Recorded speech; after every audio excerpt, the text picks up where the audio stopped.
है आपके नजरिए से डॉक्टर प्रकाश हिंदुस्तानी जी? राजीव जी, जम्मू कश्मीर में राहुल गांधी के सामने 3 चुनौतियां प्रमुख रहेंगी, ऐसा मुझे लगता है। पहली चुनौती तो जम्मू कश्मीर का मौसम है, जहां पे आप बख्तरबंद गाड़ी में निकलना भी एक पैक बंद गाड़ी में निकलना भी आसान नहीं, वहां पैदल चलना बहुत ही कठिन काम होगा। तो अपनी सेहत का और अपने यात्रियों की, साथी यात्रियों की सेहत का ख्याल रखना बहुत बड़ी चुनौती होगी। दूसरी चुनौती यह है कि सुरक्षा की चुनौती तो हिमाचल में भी देखने में आई। जो पंजाब में सुरक्षा की व्यवस्था थी, उससे 3 गुना तगड़ी सुरक्षा व्यवस्था हिमाचल में थी, और जम्मू कश्मीर में भी राहुल गांधी के उस वैसी ही तगड़ी सुरक्षा की जरूरत है। तीसरी बात यह है कि जो राहुल गांधी के बयानों को जिस तरह तोड़ मरोड़ कर पेश किया जाना है, तो वहां जम्मू कश्मीर में राहुल गांधी को एक एक शब्द बहुत ही सावधानी से बोलने की आवश्यकता पड़ेगी। आप देखिए, कल राहुल गांधी ने अपने भाषण में कहा था कि किसानों के लिए जो काले कानून लाए गए, किसानों ने उसका विरोध किया निडरता से, और वो कानून वापस लेने पड़े।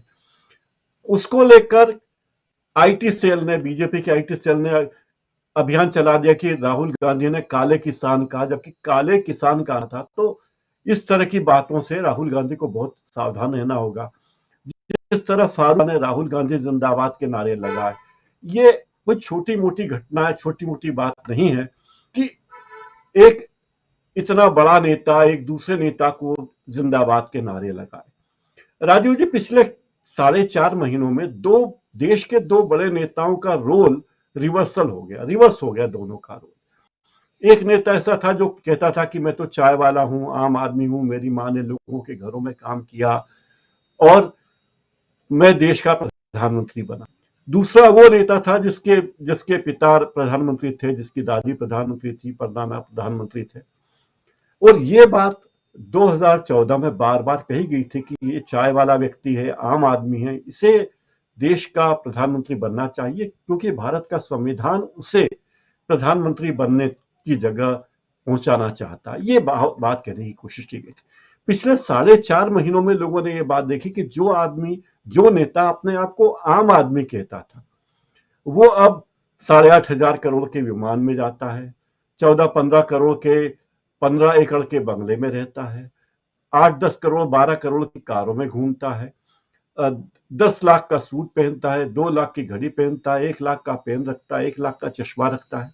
तो लोगों के मन में आए कि अरे, जिन्हें हम शाही परिवार का समझते थे वो तो शाही परिवार के नहीं है, और जिन्हें हम शाही परिवार का मानते थे, हालांकि लोकतंत्र में शाही परिवार जैसी कोई बात है नहीं, लेकिन प्रधानमंत्री के बे के नाते, नाती होने के नाते, पोते होने के नाते राहुल गांधी के बारे में छवि थी कि वो बहुत बड़े ऊंचे परिवार के। जब ये बात लोग देखते हैं कि राहुल गांधी छोले भटूरे बनाना सीख रहे हैं पूर्व सैनिक के घर जाकर, वो खाने पीने की चीजों की बात कर रहे हैं, तो लोगों को लगता है अरे, ये इतना बड़ा आदमी तो हमारे जैसा आदमी है। दूसरी बात, जब 3,500 किलोमीटर से भी ज्यादा की यात्रा शुरुआत की थी ने, तब लगा था राहुल गांधी को मिलना या देखना कोई आसान बात नहीं है। लेकिन अब लोगों को लगता है कि अरे, हमने राहुल गांधी को देखा है, राहुल गांधी के साथ चले हैं, राहुल गांधी से हाथ मिलाया है। तो जिन लोगों ने, हजारों लाखों लोगों ने राहुल गांधी से हाथ मिलाया है, और जिन करोड़ों लोगों ने राहुल गांधी को प्रत्यक्ष देखा है, उनके मन में ये छवि बनी है कि राहुल गांधी वो नहीं है जिसके बारे में कहा जाता था, ये व्यक्ति कुछ और ही है। और जब लोगों ने राहुल गांधी की तपस्या की बातें सुनी, उनकी प्रेस वार्ताओं को सुना लोगों ने, और उनके भाषणों को सुना, तो लगा कि ये राहुल गांधी वो राहुल गांधी नहीं जिसके बारे में कहा जाता है। अब पूरे देश में एक बेखौफ होने का भय ही, खिलाड़ी अगर सांसद के खिलाफ धरने पर बैठते हैं तो ये छोटी मोटी बात नहीं। आप देखिए, एक पूर्व मंत्री शाहनवाज खान के खिलाफ एक महिला ने कोर्ट में, थाने में जाकर एफआईआर लिखाई, कोर्ट में मामला चल रहा है। तो इतने वे लोग जो माना जाता था कि आप कोई कुछ हो सकता, उनके खिलाफ लोग उठ रहे हैं। तो दुष्यंत कुमार बिल्कुल सही है कि एक पत्थर तो तबीयत से उछालो यारो। कौन कहता है कि आसमान में सुराख हो नहीं सकता, एक पत्थर तो तबीयत से उछालो यारो। तो लोग अब ये समझ चुके हैं कि इस आसमान को भी छेद किया जा सकता है, इस आसमान में छेद किया जा सकता है, से पत्थर को उछाला जाए।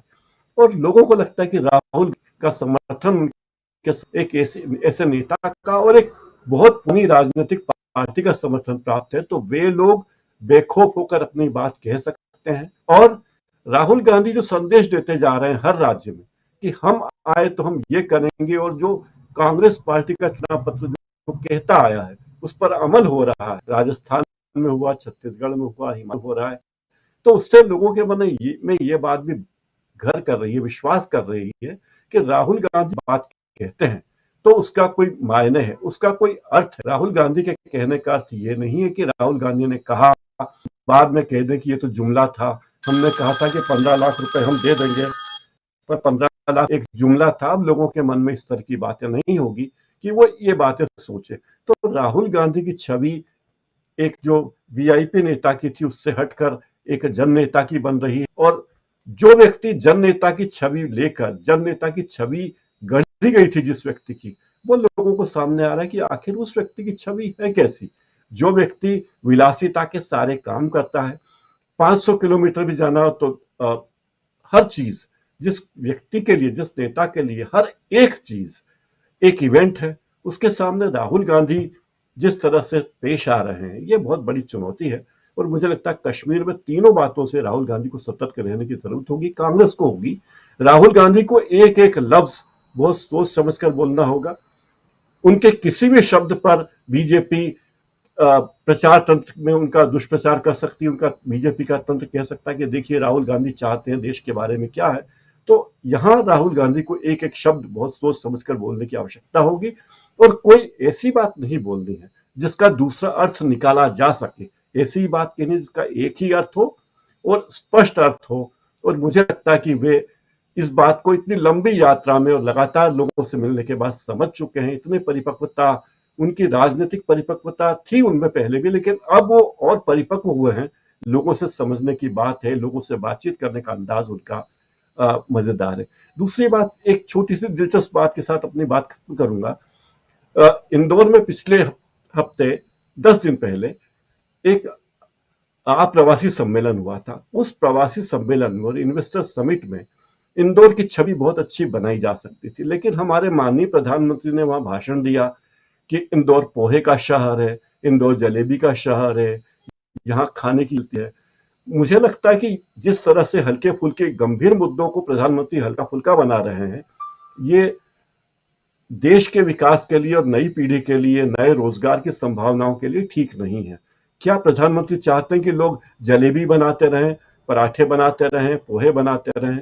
तो उन्हें कहना चाहिए था कि इंदौर एक ऐसा शहर है जो जहां बहुत सारे स्टार्टअप शुरू हुए हैं, आईटी का हब है, देश का एकमात्र शहर है जहां आईआईटी भी है और आईआईएम भी है। कोटा की तरह इंदौर भी देश का एक एजुकेशन हब है, देश का एक स्वास्थ्य के बारे में मेडिकल हब है। इन सब बातों को कहना चाहिए था, लेकिन प्रधानमंत्री बातों को गंभीरता से नहीं ले रहे हैं, और राहुल गांधी लोगों से जुड़ने के लिए इस तरह की बातें कर रहे हैं। बड़ा दिलचस्प है, लेकिन मुझे लगता है कि असली राजनीति 30 जनवरी के बाद शुरू होगी। जिन 23 दलों के नेताओं को प्रधानमंत्री को कांग्रेस के अध्यक्ष ने बुलाया है, उनमें से कौन कौन आते हैं, कौन कौन नहीं आते लेकिन समर्थन करते हैं, कौन है जिनको नहीं बुलाया गया लेकिन फिर भी समर्थन करते हैं, तो ये सब बातें बड़ी देखने वाली होंगी।